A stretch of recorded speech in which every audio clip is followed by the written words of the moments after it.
episode of Twice Bitten. I'm Kelly O'Clair. I'm Alison Poppy. On today's episode, we're going to talk about a book that we really like by our good friends Jocelyn Gageway and Drew Roush. Yay! It's a really cool webcomic that they do called My Blackstone Match, which is right over here. There it is. We first met them at, I think, Rose City Comic Con or even Emerald City just a few years ago. And they usually have a huge booth that is all just, it's a spooky, like, gift shop. Yeah. And there's a bunch of prints. They have stickers and just all sorts of cool stuff, mostly related to My Blackstone Match. So he has a little bit of fan art. He has, like, he worked on Edward Scissorhands, the comic, so he has, like, a print for that. And I think he had an Elvira. I got a Beetlejuice from him, Oh, he had a Beetlejuice. Yeah, very cool stuff. He also makes, he and or Jocelyn make very cool, like, frames and things that kind of, like, help their booth stick out a lot. It's very cool and spooky. Oh, no, we met them at Emerald City when I was wearing my Godzilla dress. That's right. That's when we met them. I remember, guys.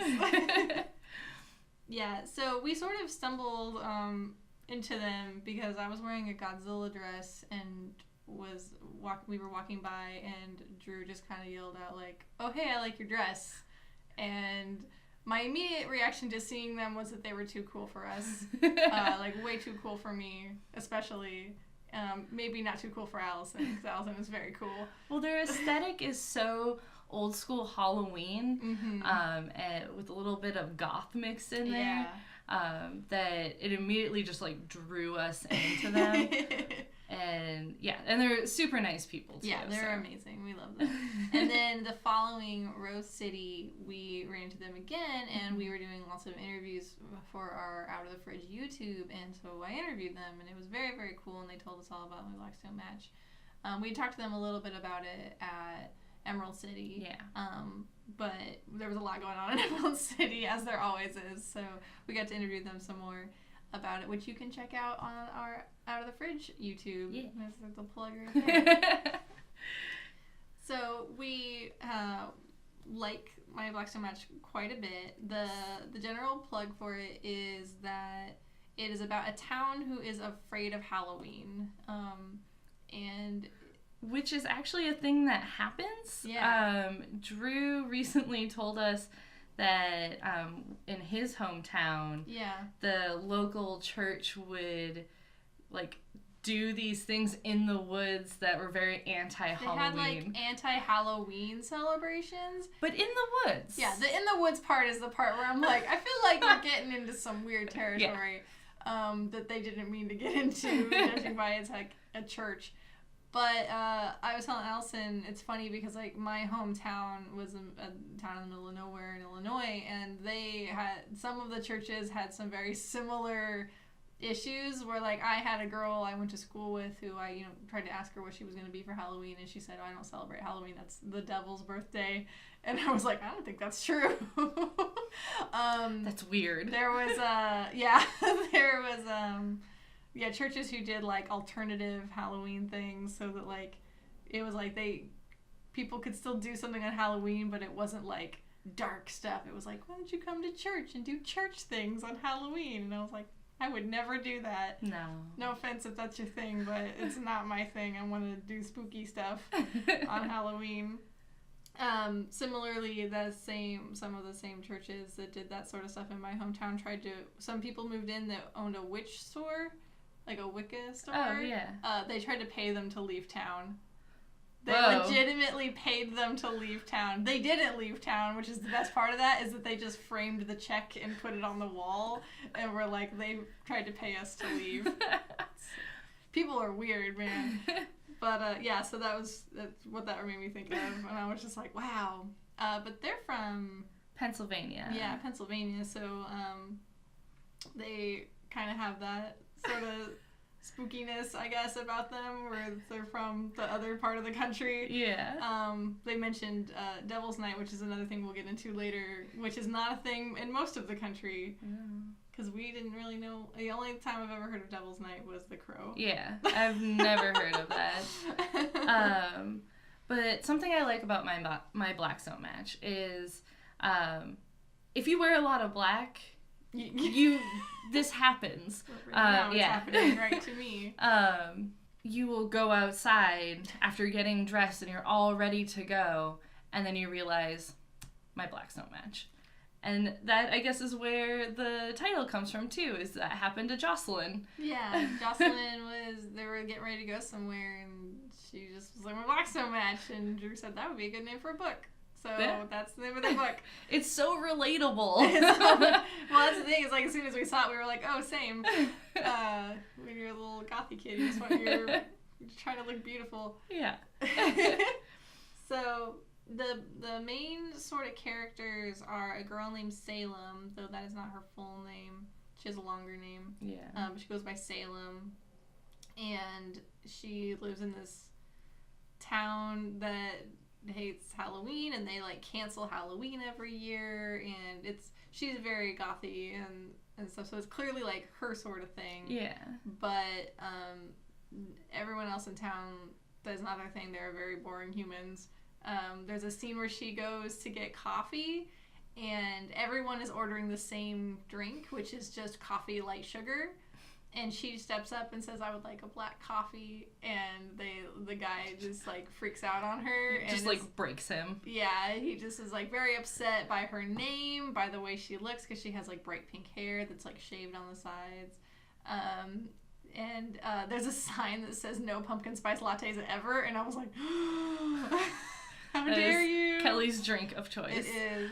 I love it so much. Something else that I really like about her is, if you work in retail, you have worked a job where you have to wear, like, a uniform of some sort. Yeah. Like, I used to have to wear red and khakis, and that is, like, a nightmare, especially khakis. And there's a scene with her where she has, like, a uniform. Yeah, her dumb hat. Yeah, and the dumb, like, little, like, the twirly hat that's, like, rainbow colors and all that. And it was just had me rolling, because I was just like, yeah, no, true. Yeah.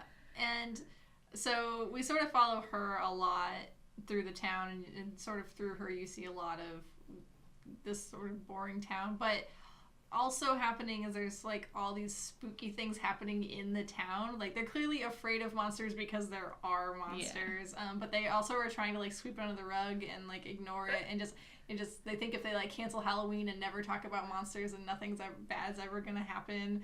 And it's like, there's clearly things in your town. So the contrast of that is very funny to me, where it's like these really boring humans living in this, like, really spooky town that spooky people would love to live in is pretty funny. And then there's two other characters who are spooky, named, it's Gray, right? It's the one guy, and then Grim, I think.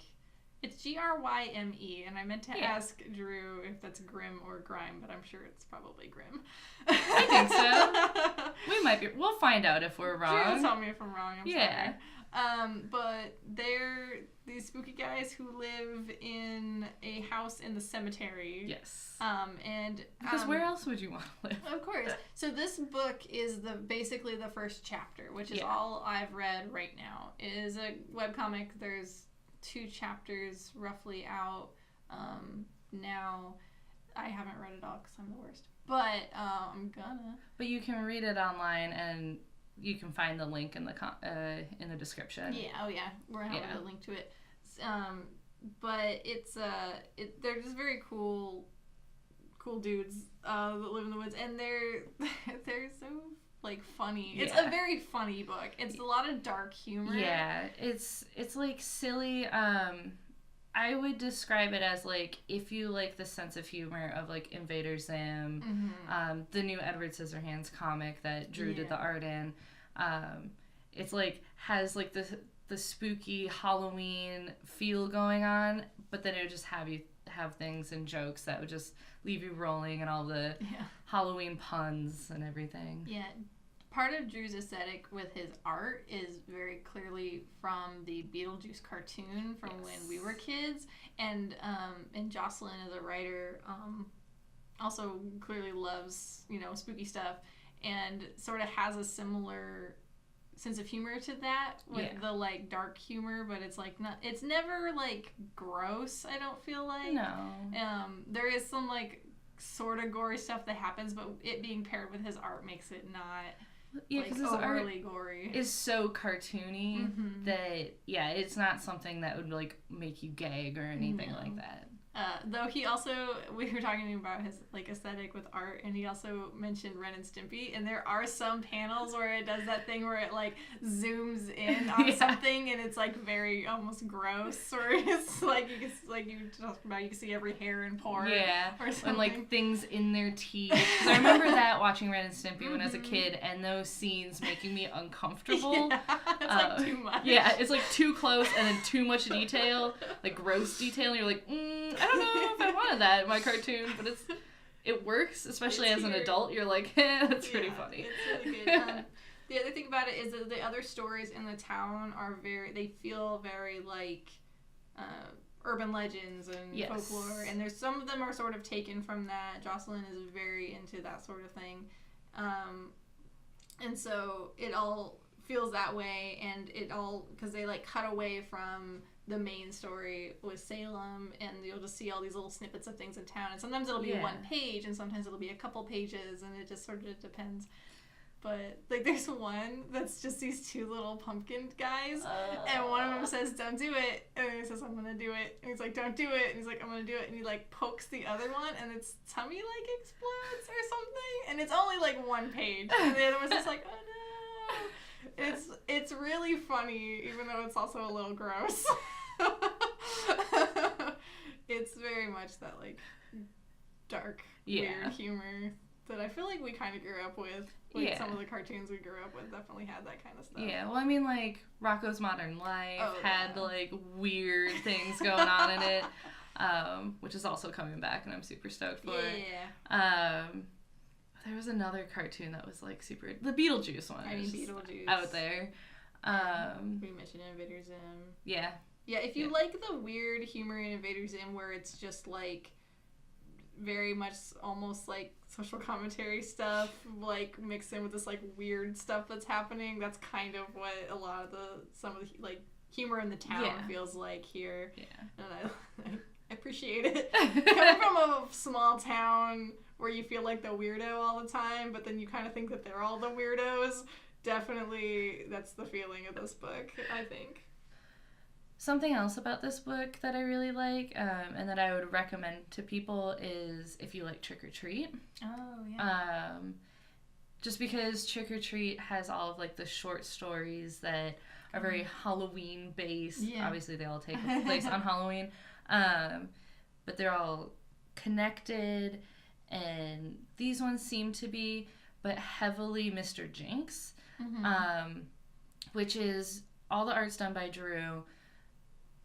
2 or 3 stories are done by Jocelyn. Aaron of Axelvich.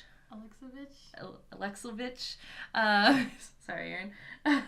Edit. Aaron Axelvich. Is that how you say it? Alexovich. I think. Names. Anyways.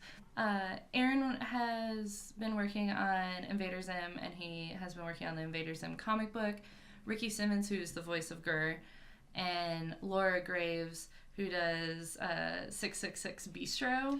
Oh, yeah, who we also met a couple years ago. She's great. I love her. And there's some more people who did stories on this, but it's a bunch of short stories like Trick or Treat. But it takes place on October 30th, Mischief Night, which, again, I hadn't really heard of, other than The Crow, but it didn't, connect in my head that it was a thing. I thought it was a thing. So, because it isn't a thing where we come from, I thought it was a thing because of The Crow, but that is not the case. It's, been around as a thing. Yeah. And I guess it makes sense because, they were telling us that it's, a night where people, teenagers egg houses and tiki houses and all that. It's the trick to the trick or treat. But yeah, I didn't think about that, and now I'm like, oh, I want to know more about that night and how where it came from. Yeah, me too. Well, because there's that. I don't remember. Have you ever seen Meet Me in St. Louis? No. Because the Halloween part in that is wild. It's literally just kids running around, and they like pull things out of people's yards and pull them out into the street and set them on fire. And they also go to people's houses and say, "I hate you," and throw flour in their face. Oh, man. Savage. Yeah, and it's set in like 1910 or something. Savage. Yeah, and apparently some of that's what people used to do for Halloween. Oh, man. Like, also getting candy. Like, they also did like a Who would give them candy? I don't know. I think they go to the houses that didn't give them candy and throw flour in their face. I'm gonna research this more. So it's a trick or treat. Yeah, that's part of the trick or treat. Oh, okay. But they also set things on fire. No. And this like the kids are they're like kids. No. No. Halloween used to be wild, my dudes. We missed it all.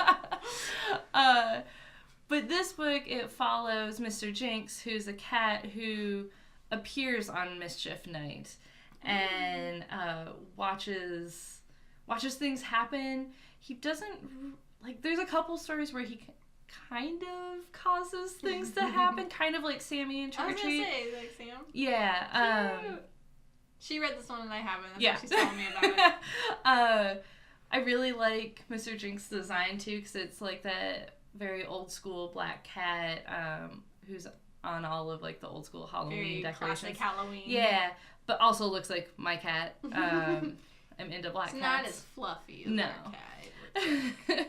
Cat's very fluffy. But again, with Drew's art, it's very cartoony, which works really well for these stories. And then there's short written stories. I'm kind of like in my Blacks Don't Match that Jocelyn did as very well. Cool. Yeah. Jocelyn has a very literary background. Yes. So that very much lends itself to some of those stories and like the way she tells the stories in that way. It's very cool. Yes. I had the pleasure of just hanging out with her behind, or I was next to their booth and talking about her new job. And let's just say she's a very, very smart lady. She works with NASA, for NASA. Something like that. Something that I can't do. She's extra cool. Yeah. Is what you need to know. And similar to Drew, her style is very old school Halloween. I would say like her dresses are really cute pinup dresses, but they always have like a really cool Halloween pattern, and I'm so jealous. They're adorable. I can only dream. Yeah. Of being so cute. This is also all ages, so if you want like a cool spooky book that kids can read, this one is good to go. I'm not certain I would do all ages for my Blacks Don't Match. What age do you think you would do? Would you do like mid to older teens plus? Definitely older teens. Like, I think kids because we have kids who come in and they like Invader Zim and they like spooky stuff. Like, they ask for that. I think some kids that ask for that kind of stuff, like a 10-year-old could read my Blacks Don't Match and be, like, pretty okay. Yeah. Any kid who was, like, kind of into spooky stuff but maybe a little skeptical about it, like, maybe not. Because there's a little, you know what I mean? Yeah. Because there's, like, a little bit of, like, her face got scooped off. You know, like, I don't know, some of that is definitely like, 13 plus. Yes. Anything younger, I would maybe, like, show those pages to the parents. Gauge the kid. Be like, what do you read and watch? Yeah. Yeah, because if they say they watch, like, you know, Freddy Krueger, they'll probably be alright. Yeah. Walking Dead, stuff like that. We have a lot of kids that come in and go, I watch Walking Dead. I'm like, alright, here you go. You can read whatever. Almost whatever you want. Not everything, though. Yeah, for sure. Yeah, I think mentioning Trick or Treat is pretty spot on because Trick or Treat has that vintage Halloween sort of vibe in it too.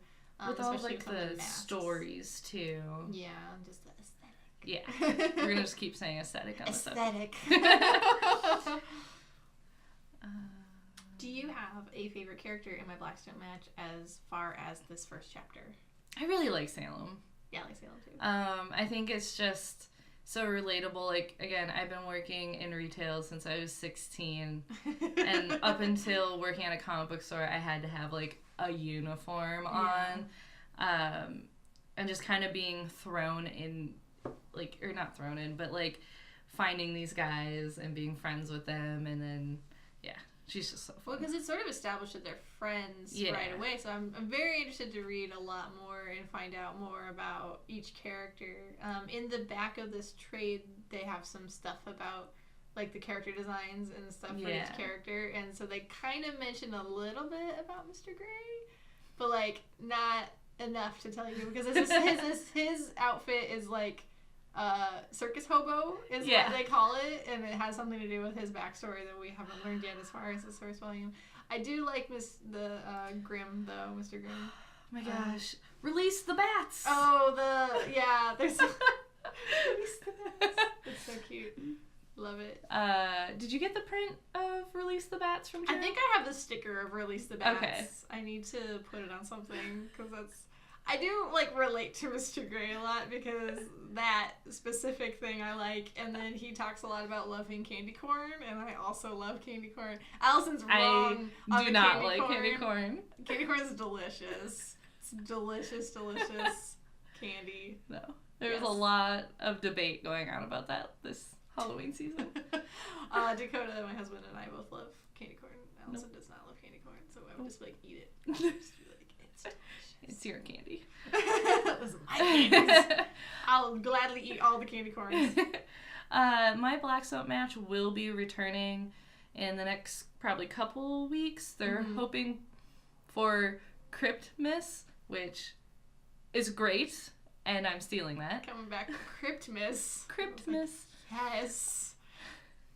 And if you follow Drew on social media, I know he's on, like, everything. He'll post when they update it. I'm sure on their website you can sign up for a newsletter of some sort. But he's on Twitter and Instagram, where you can just follow him. Yeah, and if you read the book and if you read the webcomic and you like it, you can purchase this trade paperback, I believe, off of their website, as well as Mr. Jinx. Yes. I want more Mr. Jinx now. So cute. It is. You guys can't see it, but I can see it. The back of it has just, like, a big Mr. Jinx face. Also, it's very cute. The printing of it, they made it look, like, all old and tattered, which is awesome.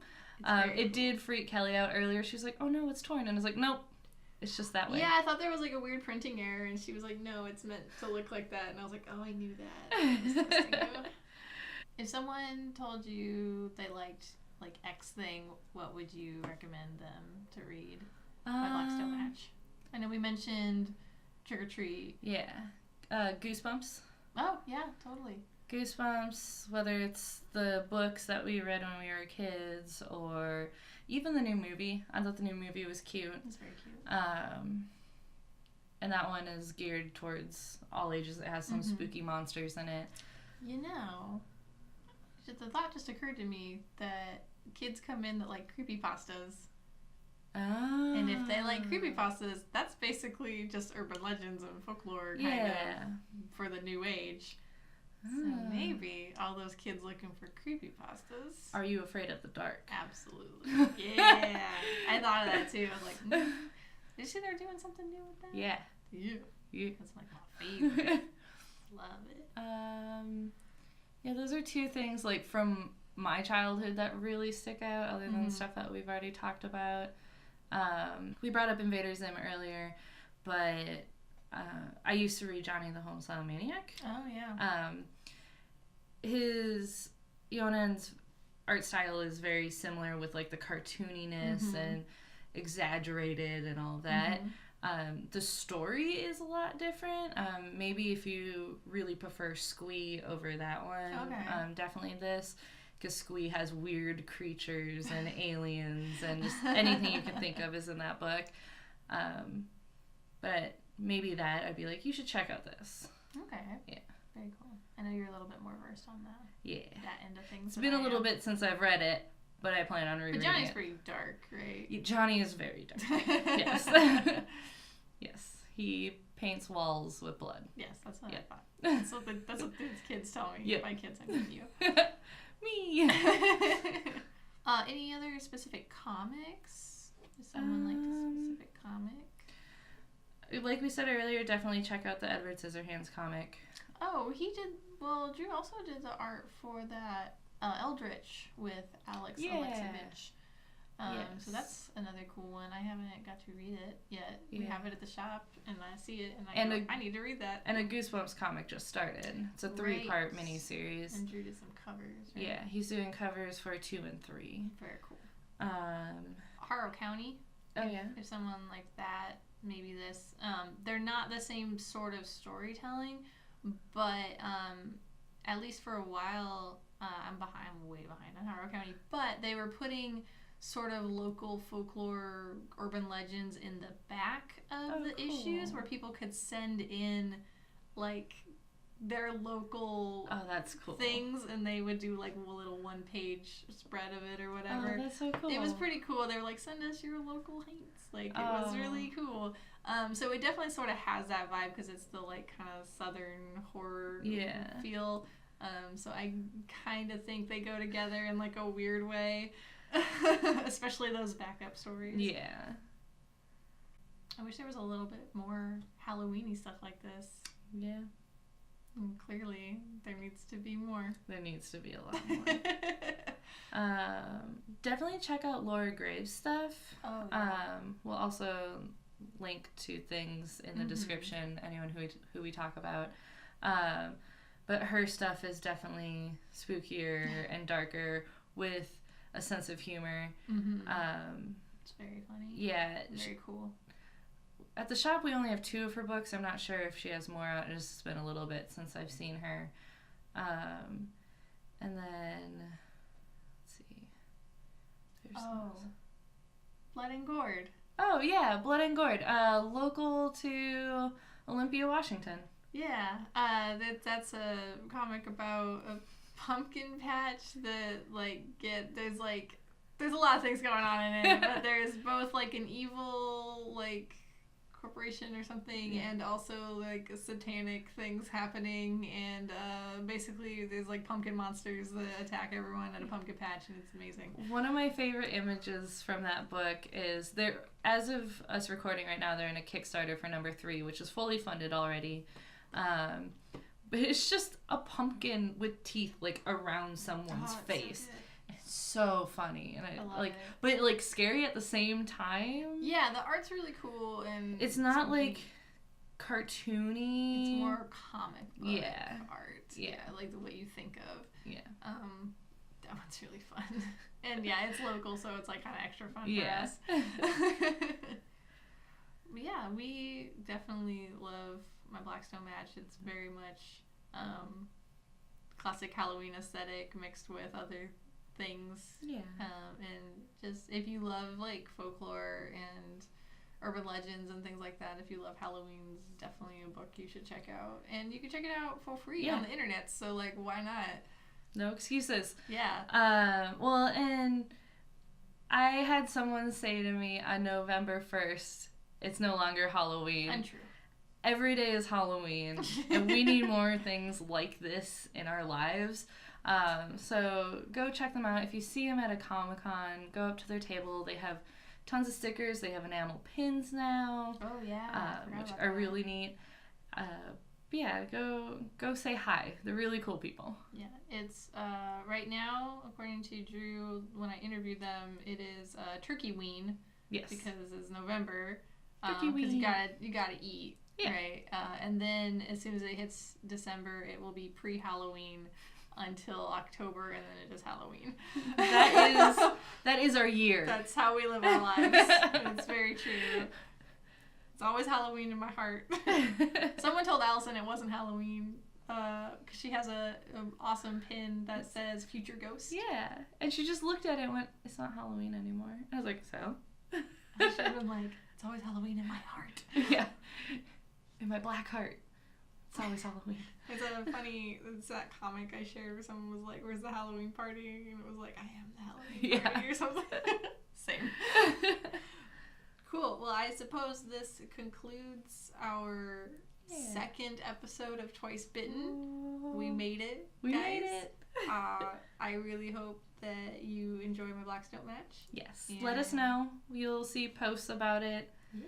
Let us know who your favorite character is. If you have a favorite Halloween story. Oh, yeah. I'd love to hear any links to cool folklore stuff, because we're definitely going to do episodes about that. We actually have our next one planned. It's a different sort of spooky than our other spookies we've done so far. As you can tell, this is very different than Friday the 13th. Yes. So very we're different. all over the place, and that is the intent.